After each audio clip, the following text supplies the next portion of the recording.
Here we go, chat. You already know what time it is. We in round 7. This is YouTube, and YouTube say hi to Twitch. Twitch say hi to YouTube. You already know.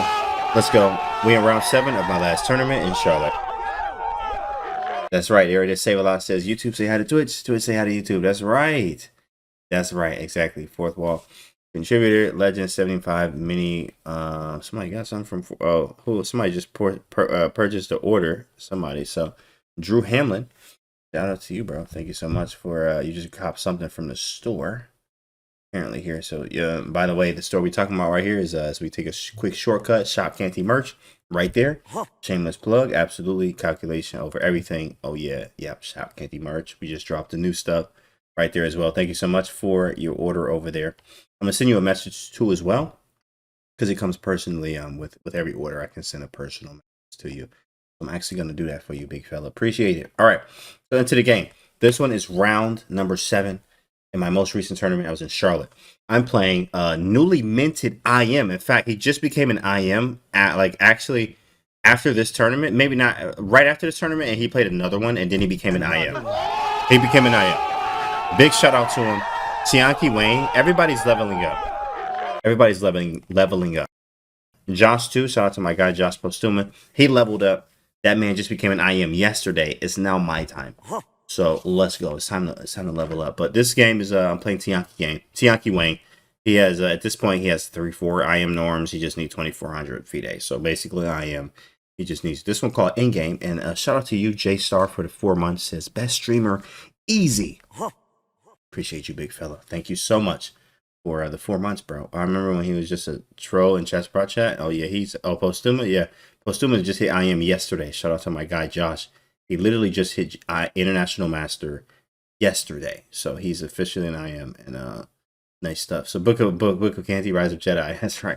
In fact, all right, here we go. So here's the game. E4. And I'm like, okay, cool. You know, for this prep, he can play a number of things.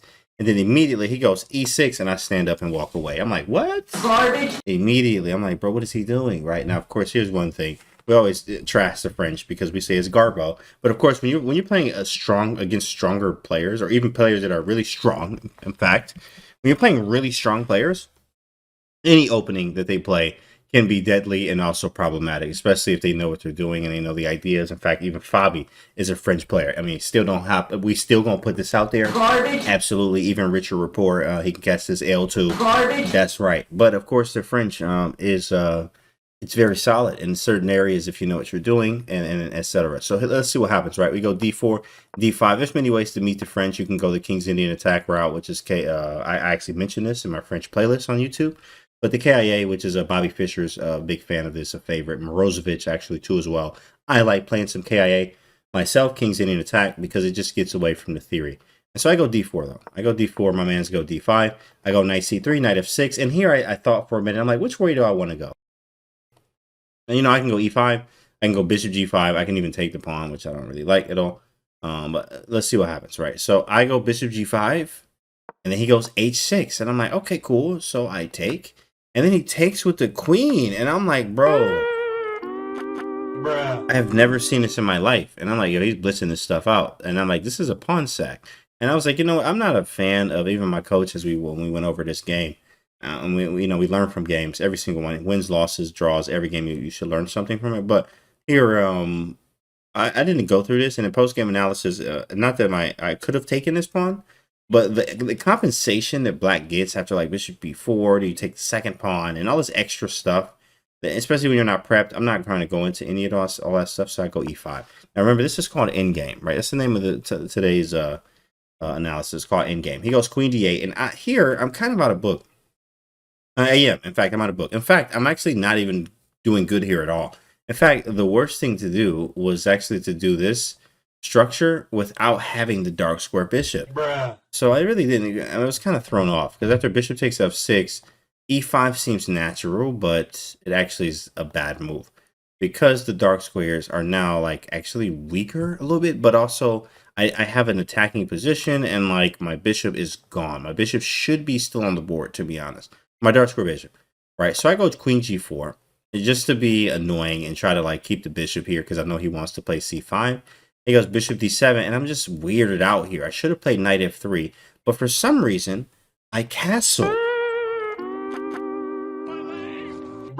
I castle, and then he goes queen g5, and we trade, and we reach this position right here. And this is what we talk about in endgame. Like, bruh. And now this is, in fact, from the opening, we're in an endgame. So this is called an endgame. Avengers, basically. Endgame, as when you see the thumbnail, you understand. As you see a thumbnail snapping, and the queen goes away, right? That's exactly what this happens here. Queen goes away. We in an endgame right here. And this is not fun because that's what the French players actually want. Bruh. They want an endgame. So here I'm not that happy. So I'm like, oh, this is annoying, but we're going to play it out. You got to head out. Early day tomorrow. Don't stop down. That's for me. We'll see you soon. Good luck with the rest of the training. Thank you, BJH. Appreciate you, my guy, as always. Big fella, BJH. Have a good one. So h takes g5, right? And I go knight f3. I'm just developing. Black's already slightly better. And then after bishop e7, I go bishop e2. I mean, it's standard stuff, but the problem here, why black's better and why I would always take black in these positions. Flip the board, he has a file. Yeah, you got double pawns, but you got a file. He has a break here and he has a break here. And the queens are off the board and I don't have the dark square bishop anymore. And that's the problem here. My knights have no good squares. Yes, it's only slightly better for black. But of course, this is just everything black wants in these type of games. It's not good. So, I mean, this is lasting. This is dreadful. This is like another 30 moves from here.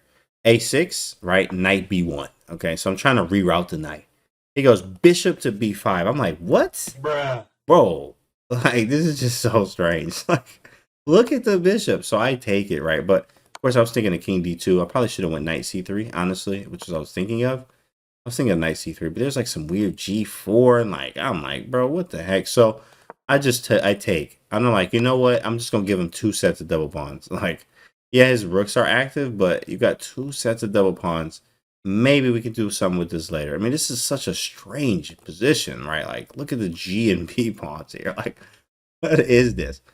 But A3, knight D7, and H3. And I'm just playing like, it's just miserable, right? You're just moving pieces around. I shouldn't allow queen G5. It was also the bishop G5 line as well, which I played something I've never seen, actually, which is the H6. And it's just thrown off from the opening here, which is problematic, especially with this endgame that we have.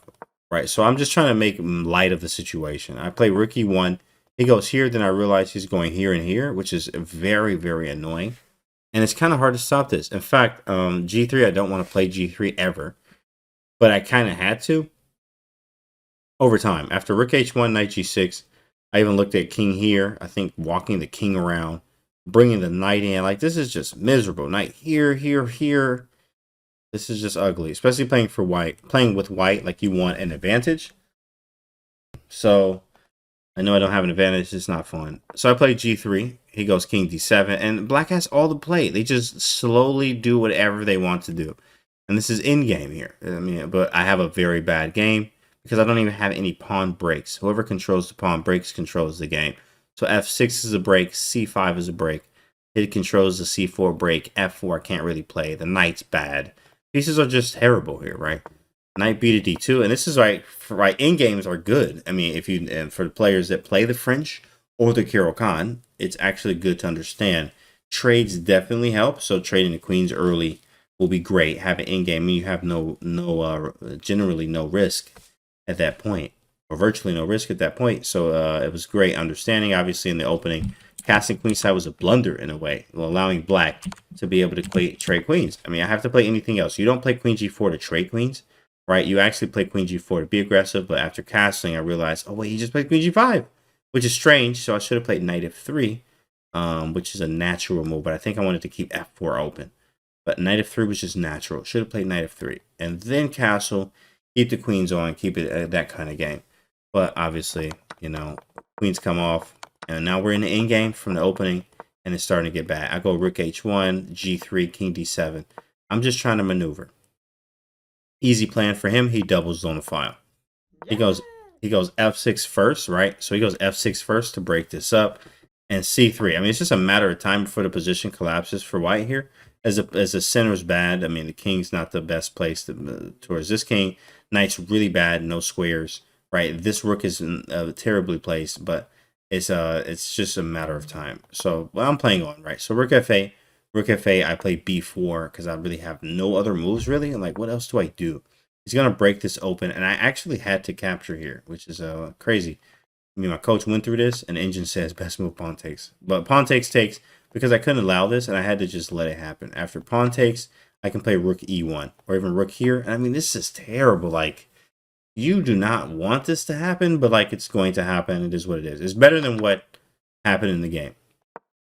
f6, c3, rook f8. I go b4 because maybe I can cement the knight there. Maybe. He also maybe wants to break c5. Let's stop c5. He takes on e5. I take with the knight. We have this situation here. And he goes g4. Beautiful move with rook h5, rook f5, rook everything 5. I mean, it's just bad. Like, it's just real bad for me, right? So h4, rook h5. He hits the pawn. I go rook e1.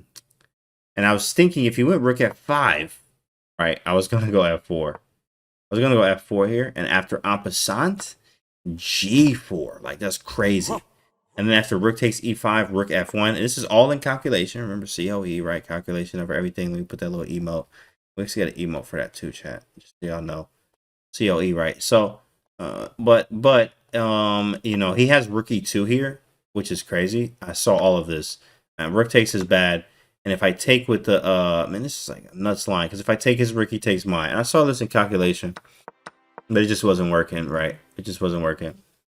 You know, E-Wizzle just got something for from the store. What you just get, bro? Calculation over everything. Got 3 items. My guy, shout out to him, bro. Look at that. Right on stream, bro. He just got 3 items from the store. Shout out to E-Wizzle. My guy. Thank you, bro. Playing against newly minted I Am Wang. That's right. That's right. Yeah, Dominique Myers. I did. I'm playing against newly minted I Am Wang. Hey, Dominique Myers, check out the new merch too, bro. Shop Canty merch, my guy. I'm definitely pushing it. Or I'm rocking it in Chicago this week, so y'all will see that. Shout out to you, E-Wizzle. Thanks, bro. So rook f5 though, right? So he plays here, and this game is completely losing. I did not go f4. This actually, he didn't do this. After rook e1, it was g5. Rook g2, I'm just playing for any tricks to see what happens. He goes rook f4. But it's just a very smooth end game. So again, guys, for black, when you're playing French and Carol Khan, trades are definitely welcomed. And I mean, I just lost this game, right? Like, this is just the rest of the game. As you see, it just didn't work out, right? And of course, trying to get, you know, some play here, like, but rook takes g5 runs into actually this here. Rook check, threatening. Obviously, you're getting mated, so you have to block and then check. And he picks up the rook here. So this loses. But, you know, try to get some counterplay, but I mean, even when you have, it's hard to make good moves in a bad position or in a position where you just lost. Like, you know, I'm just losing. So I'm trying to play any tricks. But the tricks didn't work. Knight f3. He checks me here. Rook a1, and I resign here because this is just like everything's losing. Check here. Get mated everywhere. Everything's mate. Everything everywhere is mate. So, but this game's over. So, shout out to, of course, Tianqi Wang for International Master. He just made it. Literally just made it. But this is our second time playing. Drew the first game. I lost the second one here. And this one was different. Bishop g5, like h6 was strange. I'm like, what the heck is this? So I take. And I'm like, what is this, right? So e5 should never be played again in this type of fashion. So just be aware of that, guys. This one was called Endgame. Hopefully you enjoyed it. Make sure you guys subscribe to the YouTube if you haven't already. And we see you on the next video.